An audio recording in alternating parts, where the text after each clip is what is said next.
Iran గడ్డపై America, Israel బలగాలు ఉమ్మడిగా జరుపుతున్న మెరుపు దాడులు పశ్చిమాసియాలో ప్రకంపనలు సృష్టిస్తున్నాయి. ఈ దాడుల తీవ్రతపై అమెరికా అధ్యక్షుడు డొనాల్డ్ ట్రంప్ సంచలన వ్యాఖ్యలు చేశారు. ఈ సైనిక చర్య తాము ఊహించిన దానికంటే చాలా వేగంగా సాగుతోందని, ఇరాన్ నాయకత్వానికి ఇది కోలుకోలేని దెబ్బ అని అన్నారు. దాడులో దాదాపు 48 మంది ఇరాన్ అగ్రనేతలు మృతి చెందినట్లు ట్రంప్ తెలిపారు.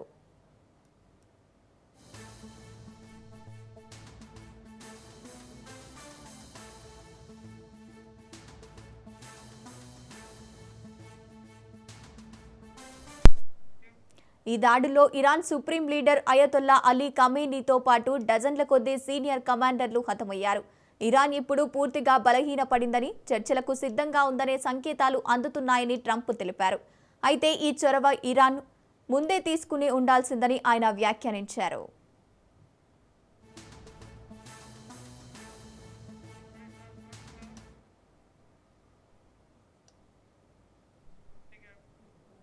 ప్రధాని నరేంద్ర మోదీ యూఏఈ అధ్యక్షుడు Sheikh Ahmad bin Zayed Al నహ్యాన్తో ఫోన్లో మాట్లాడారు.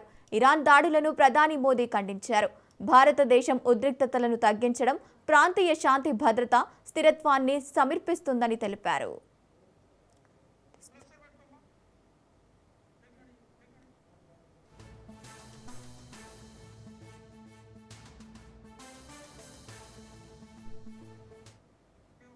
ప్రధాని నరేంద్ర మోదీ యూఏఈ అధ్యక్షుడు Sheikh Mohammed bin Zayed Al నహ్యాన్తో ఫోన్లో మాట్లాడారు. ఇరాన్ దాడులను ప్రధాని మోదీ ఖండించారు. భారతదేశం ఉద్రిక్తతలను తగ్గించడం, ప్రాంతీయ శాంతి భద్రత, స్థిరత్వానికి సమర్థిస్తోందని తెలిపారు.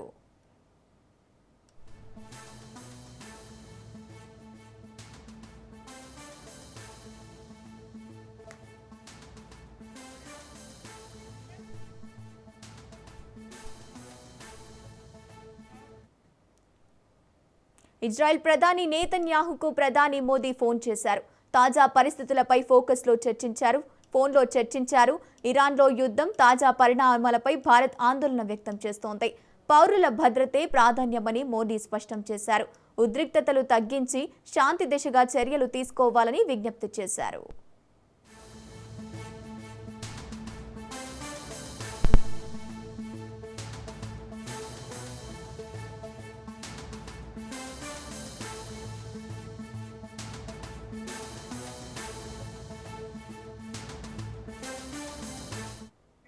ఇజ్రాయెల్ ప్రధాని నేతన్యాహుకు ప్రధాని మోదీ ఫోన్ చేశారు. తాజా పరిస్థితులపై ఫోన్లో చర్చించారు. ఇరాన్తో యుద్ధం, తాజా పరిణామాలపై భారత్ ఆందోళన వ్యక్తం చేస్తోంది. పౌరుల భద్రతే ప్రాధాన్యమని మోదీ స్పష్టం చేశారు. ఉద్రిక్తతలు తగ్గించి శాంతి దిశగా చర్యలు తీసుకోవాలని విజ్ఞప్తి చేశారు.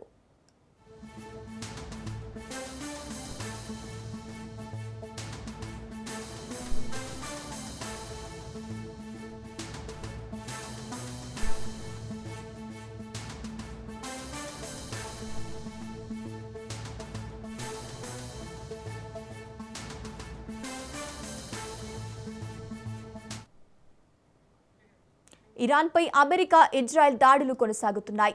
ఇరాన్పై B-2 బాంబులను అమెరికా ప్రయోగించింది. 2000 కిలోల బాంబులను ఇరాన్పై జారవిడిచింది. మెహ్రాన్ క్షిపణి దాడిలో 43 మంది ఇరాన్ భద్రతా సిబ్బంది మృతి చెందారు. ఇరాన్ సైన్యం ప్రతిదాడులకు పాల్పడుతోంది. Dubai, Qatar, Bahrain, Saudi, Iraq, కువైట్లోని అమెరికా స్థావరాలపై ఇరాన్ దాడులు చేస్తోంది.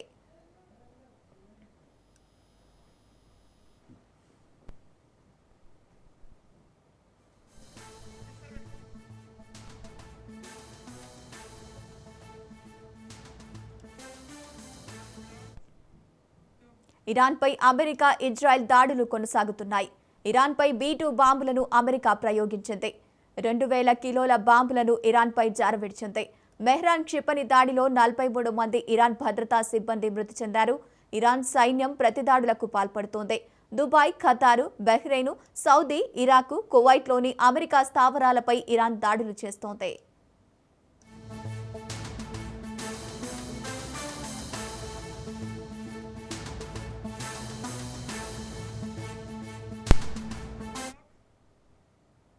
హర్ముజ్ జలసంధిలో ఆయిల్ ట్యాంకర్లపై ఇరాన్ దాడులు చేస్తోంది. హర్ముజ్ సమీపంలో 3 ఆయిల్ ట్యాంకర్లపై దాడులు జరిపింది. జలసంధి మూసివేతలో 150 ఆయిల్ ట్యాంకర్లు నిలిచిపోయాయి. యుద్ధం కారణంగా భారీగా పెరిగిన క్రూడ్ ఆయిల్ ధరలు పెరిగాయి. బ్యారెల్ ధర 10% పెరిగి $80లకు చేరుకుంది. త్వరలోనే బ్యారెల్ ధర $100లకు చేరుకునే అవకాశం ఉందని నిపుణులు అంచనా వేస్తున్నారు. ఇరాన్ హెచ్చరికలతో ఆయిల్, గ్యాస్ రవాణా, షిప్పింగ్ కంపెనీలు, వ్యాపారులు పూర్తిగా ఆపేశారు.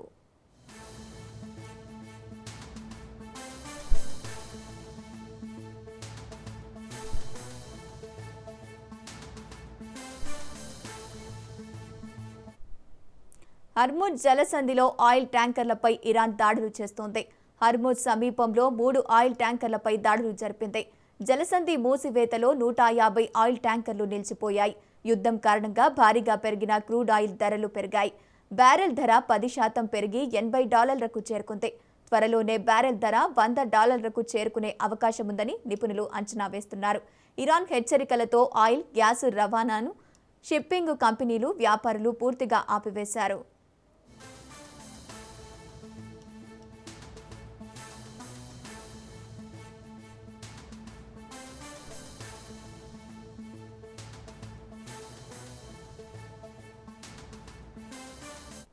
Iran supreme leader Ayatollah Ali Khamenei మరణంపై రష్యా అధ్యక్షుడు వ్లాదిమిర్ పుతిన్ తీవ్రంగా స్పందించారు. అమెరికా, ఇజ్రాయెల్ సంయుక్తంగా నిర్వహించిన దాడిలో ఖమేనీ ప్రాణాలు కోల్పోవడం పట్ల ఆగ్రహం వ్యక్తం చేశారు. సినికల్ మర్డర్గా అభివర్ణించిన పుతిన్ ఇది అంతర్జాతీయ చట్టాలను, మానవత్వాన్ని పూర్తిగా ఉల్లంఘించడమేనని పేర్కొన్నారు.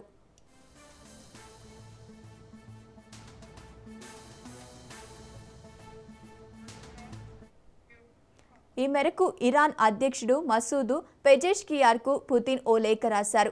ఖమేనీ రష్యాలో అత్యుత్తమ రాజనీతిజ్ఞుడిగా గుర్తుంచుకుంటామని, ఇరు దేశాల సంబంధాల బలోపేతానికి ఆయన ఎంతో కృషి చేశారని ఆ లేఖలో కొనియాడారు.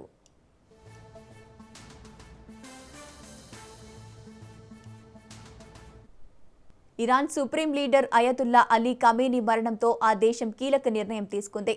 ఆయన వారసుడు అయతుల్లా అలీరేజా అరాఫాని ఇరాన్ తాత్కాలిక సుప్రీం లీడర్గా నియమించింది. టెహ్రాన్లోని నివాసంపై అమెరికా, ఇజ్రాయెల్ జరిపిన వైమానిక దాడిలో ఖమేనీ మరణించినట్లు ఇరాన్ అధికారికంగా ప్రకటించింది. ఇస్లామిక్ విప్లవ నేత ఖొమేనీ మరణం తర్వాత 1989 నుంచి ఖమేనీ ఇరాన్ అత్యున్నత నాయకుడిగా కొనసాగుతూ వచ్చారు.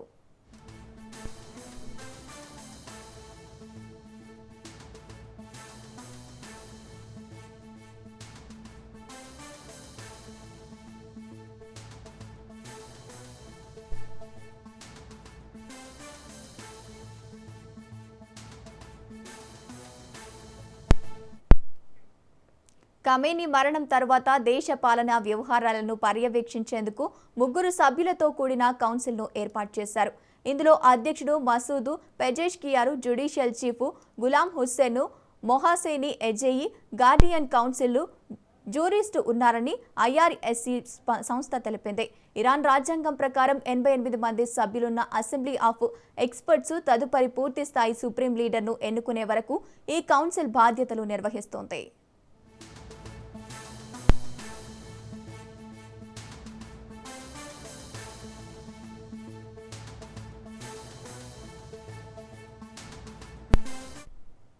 పంతొమ్మిది 1959లో ఇరాన్లోని మెబౌద్లో జన్మించిన అయతుల్లా అరఫీ షియా మత గురువుగా, ఇస్లామిక్ న్యాయ నిపుణుడిగా పేరు పొందారు. 2016 నుంచి ఇరాన్ ఇస్లామిక్ సెమినార్లు మేనేజ్మెంట్ సెంటర్ హెడ్గా, ప్రఖ్యాత కోమ్ సెమినార్ డైరెక్టర్గా వ్యవహరిస్తున్నారు.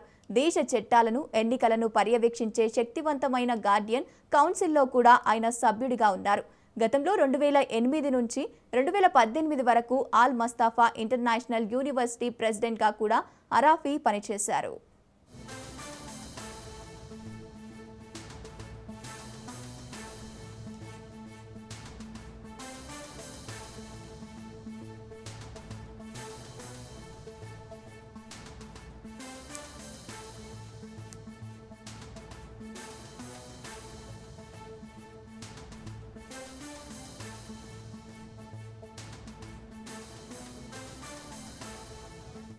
Iran supreme leader Ayatollah Ali Khamenei మరణంతో చెలరేగిన అగ్రహ జ్వాలలు పొరుగు దేశమైన పాకిస్తాన్కు వ్యాప్తించాయి. కరాచీలోని అమెరికా కాన్సులేట్పై నిరసనకారులు దాడికి యత్నించగా భద్రతా సిబ్బంది జరిపిన కాల్పుల్లో 9 మంది ప్రాణాలు కోల్పోయారు. ఈ ఘటనతో దేశంలో తీవ్ర ఉద్రిక్తత నెలకొంది.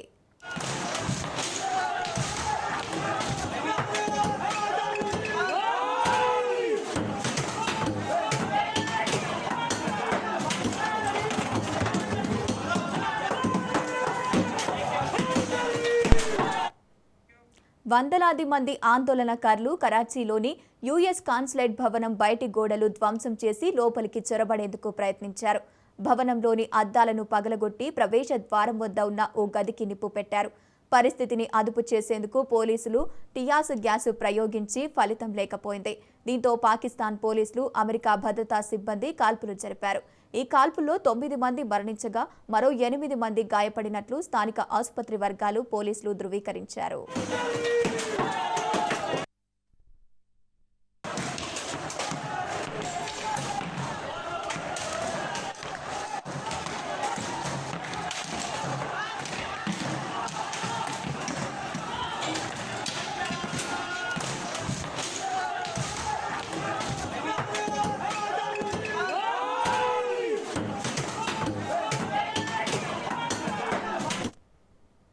ఇరాన్లో ఇస్లామిక్ విప్లవం తరువాత ఎన్నడూ లేనంత స్థాయిలో ప్రజా తిరుగుబాటు కనిపిస్తోంది. కేవలం ఆర్థిక కష్టాలకే పరిమితం కాకుండా ప్రస్తుత పాలనా వ్యవస్థలపై నిరసనకారులు తీవ్ర ఆగ్రహం వ్యక్తం చేస్తున్నారు. ముఖ్యంగా ఇరాన్ మహిళలు తమ నిరసనను వినూత్నంగా తెలుపుతున్నారు. Iran supreme leader Ali Khamenei ఫోటోలను తగులబెట్టి ఆ మంటలలో మహిళలు సిగరెట్లు వెలిగిస్తూ వీడియోలు సోషల్ మీడియాలో వైరల్గా మారాయి.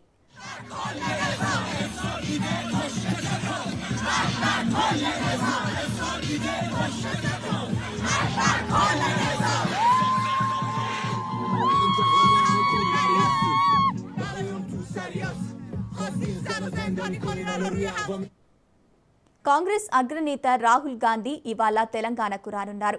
డీసీసీ అధ్యక్షుల శిక్షణా తరగతులకు రాహుల్ హాజరు కానున్నారు. రాజ్యసభ సభ్యులపై నిర్ణయం తీసుకోనుంది కాంగ్రెస్ పార్టీ. మావోయిస్టు మాజీ అగ్రనేతలను రాహుల్ కలవనున్నారు. పీసీసీ సమావేశానికి రాహుల్ గాంధీ హాజరు కానున్నారు.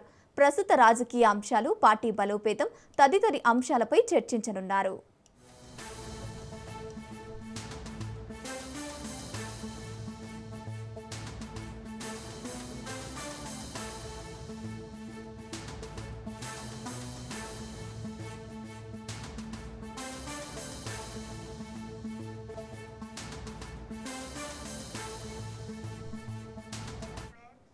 ఎమ్మెల్యే కోమటిరెడ్డి రాజగోపాల్ రెడ్డి కీలక వ్యాఖ్యలు చేశారు.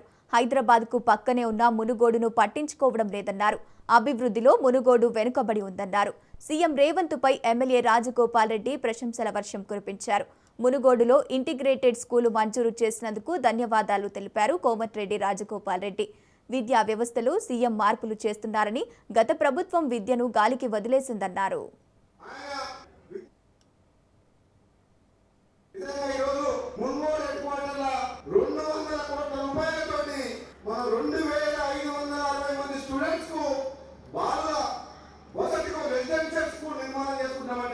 నిజంగా ఇది చాలా గొప్ప విషయం. ఈ రోజు మునుగోడు ప్రజల తరఫున ముఖ్యమంత్రి గౌరవ ముఖ్యమంత్రి రేవంత్ రెడ్డి గారికి ధన్యవాదాలు తెలియజేస్తున్నాం. ఆయన విద్యాశాఖ మంత్రిగా ఉండుకుంటూ ముఖ్యమంత్రిగా రాష్ట్రంలో ఇప్పటి వరకు 79 ఇంటిగ్రేటెడ్ స్కూల్స్, అంటే దాదాపు 16,000 కోట్ల రూపాయలతోటి 2 లక్షల మంది స్టూడెంట్స్ కి, అంటే ఒక ప్రతిభావంతులైన మెరిట్, ఏ కులమైనా పర్వాలేదు, ఏ మతమైనా పర్వాలేదు. నాకు చిన్నప్పుడు రోజుల్లో మేమందరం కూడా పల్లెటూరులో చదువుకున్నప్పుడు మాకు కులాలు తెలియదు. ఎస్సీ, ఎస్టీ, బీసీ, ఓసీ అందరం కలిసి ఒకటే స్కూల్లో చదువుకునేటోళ్ళం. ఇది కూడా అటువంటి ప్రాంగణమే. ఈ ప్రాంగణంలో అన్ని కులాల వారు, పేద విద్యార్థులు ఒక ఇంటర్నేషనల్ స్టాండర్డ్ లో హాస్టల్ నిర్మాణం కానీ, స్కూల్ బిల్డింగ్స్ కానీ, ఆ ప్లాన్ చూస్తుంటే అది ఎప్పుడెప్పుడు కంప్లీట్ అవుతుందా, ఎప్పుడెప్పుడు చూడాలా, ఎప్పుడెప్పుడు ఆ పిల్లలతో మనం కలవాలా అని అనిపిస్తుంది.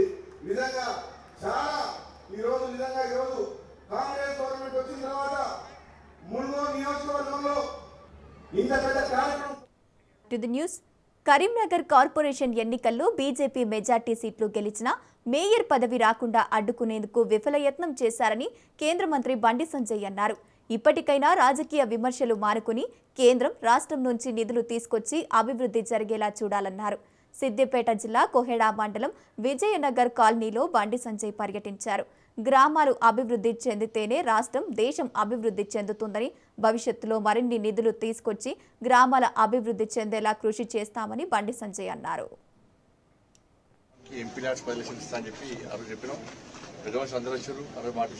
అందుకే అది పట్టుకొని అలా చెప్పి రాలేనారు.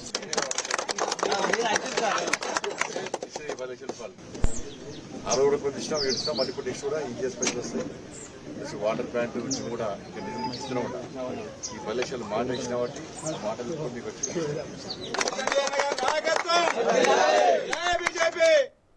ఖమ్మం జిల్లా వెలుగుమట్లలో టెన్షన్ నెలకొంది. ఇండ్లు కోల్పోయిన బాధితులపై పోలీసులు లాఠీలు జలిపించారు. దీంతో అంబేద్కర్ భవన్ వద్ద ఉద్రిక్తత నెలకొంది. ఇండ్లు కోల్పోయిన తమను ప్రభుత్వం ఆదుకోవాలని నిరసనకు దిగిన బాధితులపై కర్కశంగా ప్రవర్తించారు పోలీసులు.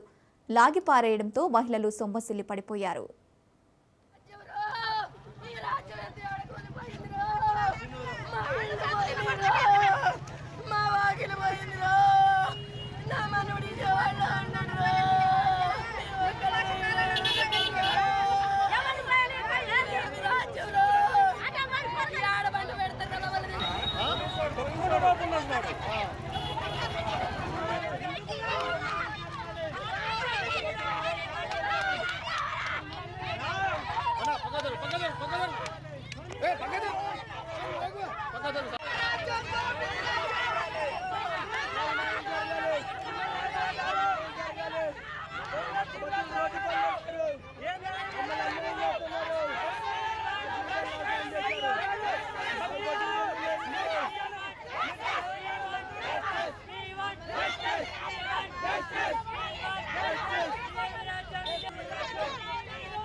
నోటీసులు ఇవ్వకుండా దౌర్జన్యంగా పేదల ఇళ్లను కూల్చివేశారని తెలంగాణ బీజేపీ చీఫ్ రామచంద్రరావు అన్నారు.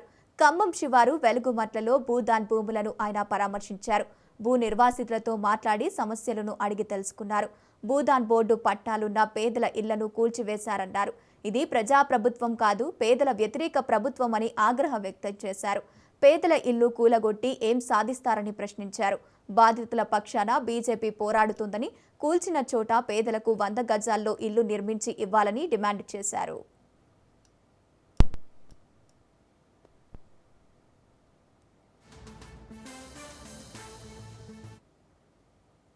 ఖమ్మంలో వెలుగుమెట్ల ప్రాంతంలో కలెక్టరేట్ ఆఫీస్ దగ్గర ఉన్నటువంటి ఒక భూదాన్ యజ్ఞ బోర్డు సంబంధించినటువంటి భూముల్లో పేదవాళ్ళు 100 గజాల భూములతో 100 గజాల భూమి తీసుకొని అందరూ దాదాపు 600 కుటుంబాలు ఇక్కడ నివసిస్తున్నటువంటి ఒక పరిస్థితి మనం ఇక్కడ చూసాం. గతంలో కోర్టులో కూడా కేసులు నడుస్తున్న సమయంలో కోర్టు కూడా అనేక సార్లు స్టాటస్ కో ఇచ్చింది, ఇంటర్ఫియర్ కావద్దంది, ఎవిక్షన్ చేయొద్దని చెప్పినప్పుడు కూడా ఈ రోజు ఈ నోటీసులు ఏవైతే ఉన్నాయో ఇది భూదాన్ బోర్డు ఇచ్చినటువంటి ఒక సర్టిఫికేట్ కావు అని చెప్పి ఇక్కడ ఉన్నటువంటి ఒక పేద ప్రజల మీద దాడి చేసి వారిని వేధించి వారి కట్టుకున్నటువంటి ఆ కళని కూలగొట్టి ఇక్కడ ఉన్నటువంటి చిన్నపిల్లలు చెట్ల కింద నివసించి వారి యొక్క పరిస్థితి ఈరోజు చూస్తూ ఉంటే ఏ మానవత్వం ఉన్న వ్యక్తి కూడా కళ్ళలో నిలుస్తుంది. మళ్ళీ ప్రభుత్వానికి ఎట్లా చేతులు వచ్చినా తెలియదు. రేవంత్ రెడ్డి గారు వచ్చినప్పటి నుంచి చేతిలో గడ్డపారేసుకొని తిరుగుతున్నాడు. ఏ భూమి కనబడితే ఏ ఇల్లు కనబడితే కూళ్ళు కొట్టనే పని.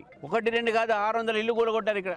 రాత్రి అదేదో వేరే దేశం మీద దండయాత్రకు పోయినట్టు పోలీసులు వచ్చి అధికారులు వచ్చి ఈ యొక్క పేద ప్రజల కడుపు మీద కొట్టి వాళ్ళ ఇళ్లను కూడగొడితే ఇది ఎక్కడ ప్రభుత్వం చెప్పి అడుగుతా ఉన్నాను. ఏదైనా ఉంటే న్యాయపరమైన పోరాటం చేయండి, నోటీసులు ఇవ్వండి, ఎవిక్షన్ చేయండి. ఈ ప్రభుత్వానికి ఇంత జ్ఞానం కూడా లేదు అంటే నీకు చాలా ఆశ్చర్యం అనిపిస్తుంది. మాట్లాడితే ప్రజాప్రభుత్వం అంటున్నారు. ఇది ప్రజాప్రభుత్వం కాదు, ఒక వ్యతిరేక ప్రభుత్వం అని చెప్పి స్పష్టంగా ఈరోజు రేవంత్ రెడ్డి గారు వాళ్ళు చూపెట్టుకున్నారు. నేను రేవంత్ రెడ్డి గారిని అడుగుతా ఉన్నాను, అయ్యా మీరు చెప్తా ఉన్నాను కూడా వారికి, మీ చేతిలో గడ్డపార పెట్టుకోకండి. ఈ గడ్డపార ప్రభుత్వాన్ని ప్రజలు వ్యతిరేకిస్తారు. పేదవాళ్లకు ఇల్లు ఇవ్వాల్సినటువంటి బాధ్యత ప్రభుత్వాన్ని. పేదవాడి మీద ఆర్డర్ అంటే నమ్మకాలు లేవు కాబట్టి నేను ప్రభుత్వాన్ని కోరుతా ఉన్నాను. ఈ వీళ్ళు ఇక్కడ కదలరు. తెలంగాణ రాష్ట్రంలో కాంగ్రెస్ బుల్డోజర్ రాజ్యం నడుస్తోందని బీఆర్ఎస్ వర్కింగ్ ప్రెసిడెంట్ కేటీఆర్ మండిపడ్డారు. ఓవైపు దేశంలో బీజేపీ బుల్డోజర్ రాజ్యం చేస్తుంటే కాంగ్రెస్ పార్టీ నేత రాహుల్ గాంధీతో పాటు మిగిలిన నేతలంతా చెబుతున్నారని తెలిపారు. కానీ తెలంగాణలో జరుగుతున్న ఈ బుల్డోజర్ రాజ్యాన్ని, దాని అరాచకాలను మాత్రం ఆపకుండా మౌనంగా ఉంటున్నారని విమర్శించారు. ఒకవైపు బుల్డోజర్ రాజ్యంపై విమర్శలు చేస్తూ ఇక్కడ రేవంత్ రెడ్డి చేస్తున్న బుల్డోజర్ అరాచకాలను కేవలం రేవంత్ పంపిస్తున్న సంచుల కట్టల కోసం చూసినట్లు వదిలేస్తున్నారన్నారు.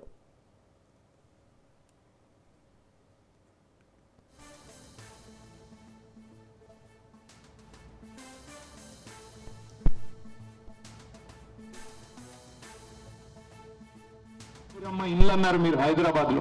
ఒక్కటంటే ఒక్క ఇల్లు హైదరాబాద్ లో ఈ ప్రభుత్వం వచ్చాక కట్టారా? ఒక్క ఇల్లు కట్టారా? ఒక్క ఇటుక పెట్టారా? ఒక్క కొత్త రోడ్డు వేశారా? ఒక్క కొత్త ఫ్లైఓవర్ కట్టారా? ఒక్క అండర్ పాస్. కానీ ఎన్ని ఇండ్లు కూలగొట్టాడు? హైడ్రా పేరు మీద వేల ఇండ్లు. నిన్న చూశారు మీరు, ఖమ్మంలో 1000 ఇండ్లు రాత్రికి రాత్రి ఏదో శత్రు దేశం మీద దండయాత్రకు పోయినట్టు 3000 మంది పోలీసులను పెట్టుకుని పోయి ఆ గరీబోళ్ళ ఇల్లు కూలగొడితే ఏమొస్తుందయ్యా నీకు? నాకు సాడిస్టిక్ ప్లెజర్ వస్తుంది, పైశాచిక ఆనందం వస్తుంది అని ముఖ్యమంత్రి స్వయంగా చెప్తా ఉన్నాడు. ఇట్లాంటి ముఖ్యమంత్రిని ఏమనాలా? మాటలతో మానుకునే మనిషి కాదు, చేతలతోనే ఈయనకు బుద్ధి చెప్పాలని చెప్పి ఇవాళ కదిలి వచ్చి మీ అందరితో పాటు 3.5 కిలోమీటర్ల పాదయాత్ర పెట్టుకున్నాం. ఒక చిన్న పాప వచ్చి నాకు కిడ్నీ బ్యాంక్ ఇచ్చింది. కిడ్నీ బ్యాంక్ లో ఉన్న డబ్బులు ఇచ్చి, సార్ ఇది రేవంత్ రెడ్డికి ఇవ్వండి, డబ్బులు కావాలంటే తీసుకోమనండి, మా ఇల్లు వదిలి పెట్టండి అని చెప్పి చిన్న పాప వచ్చి కిడ్నీ బ్యాంక్ ఇచ్చింది. పాప వచ్చి, సార్ నా టెడ్డీ బేర్ తీసుకో. రాజధాని అమరావతి నిర్మాణానికి రైతులు 33 ఎకరాలు ఇవ్వడమే మధ్యవర్తిత్వ విజయానికి ఉదాహరణ అన్నారు ఏపీ సీఎం. విజయవాడ వేదికగా జరిగిన ఆర్బిట్రేషన్ సదస్సులో సీఎం చంద్రబాబు పాల్గొన్నారు. అమరావతిలో జస్టిస్ సిటీ ఏర్పాటుకు పూర్తిగా సహకరిస్తామని హామీ ఇచ్చారు. విజయవంతమైన మధ్యవర్తిత్వానికి గౌరవ వేతనం ఇస్తామన్నారు. అమరావతిలో జ్యుడిషియల్ అకాడమీ, ఇంటర్నేషనల్ లా కౌన్సిల్కు సహకరిస్తామని పేర్కొన్నారు. In Amaravati, I am assuring Honorable Chief Justice and also all Honorable Justice, even son of the soil, Narasimhan Garu is here, and also Justice Bhatti Garu, he worked in our High Court also, first High Court, and also today he shown his court hall also to us, where he served, and also Justice Bagchi is also worked here. Fortunately, that is where I told you historical day for Andhra Pradesh history. I am very happy, I am fortunate. Sir, we wanted to build one of the most beautiful city. When we gave a call, people came forward. We are prepared to give land. That is 33,000 acres of land.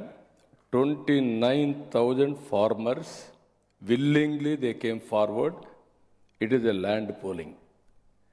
This Amaravati is going to build land monetization project.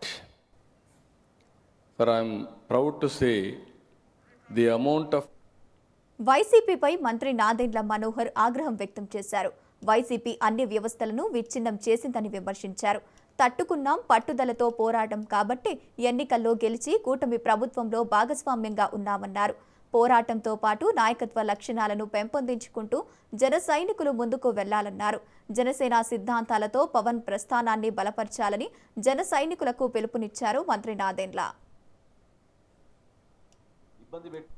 అవమానాలకు గురి చేశారు, కానీ ఆ రోజు నుంచి అనుకున్న సిద్ధాంతాలు కట్టుబడి ఉండి రాజకీయాల్లో మనం ఒక ఇబ్బందికరమైన పర్యటన సరే మనం చెయ్యాలి, ఆ ప్రస్థానంలో మనం ఎదుర్కోవాలిటువంటివన్నీ భావించి ఆయన వ్యక్తిగతంగా ఆయన దూషించినా కూడా మనందరి కోసం, రాష్ట్రం కోసం, రాష్ట్ర అభివృద్ధి కోసం నిలబడిన వ్యక్తి మన పార్టీ అధ్యక్షులు పవన్ కళ్యాణ్ గారు. 2019 ఎన్నికల తర్వాత వ్యవస్థల్ని విచ్ఛిన్నం చేయడానికి వైఎస్ఆర్సీపీ చేసిన ప్రయత్నాల్ని ఎన్నికలు జరిగిన 5 నెలలకే మొట్టమొదటి అడుగు మనం వేసింది తిరుపతి నగరం నుంచి. ఆ రోజునే 2019 డిసెంబర్ మాసంలో నాకు బాగా గుర్తు, ఆ రోజునే తిరుమల తిరుపతి దేవస్థానంలో జరుగుతున్న అన్యాయంగా చేస్తున్న కార్యక్రమాల గురించి, స్వామివారిని ఏ విధంగా వీళ్ళు పట్టించుకోకుండా అక్కడ చేస్తున్న కార్యక్రమాల గురించి ఆ రోజు పవన్ కళ్యాణ్ గారు మాట్లాడారు. 2019 డిసెంబర్లో ఆ రోజే మేము ధైర్యంగా చెప్పాం, రేపటి రోజున మన రాష్ట్రాన్ని కాపాడాలంటే భారతీయ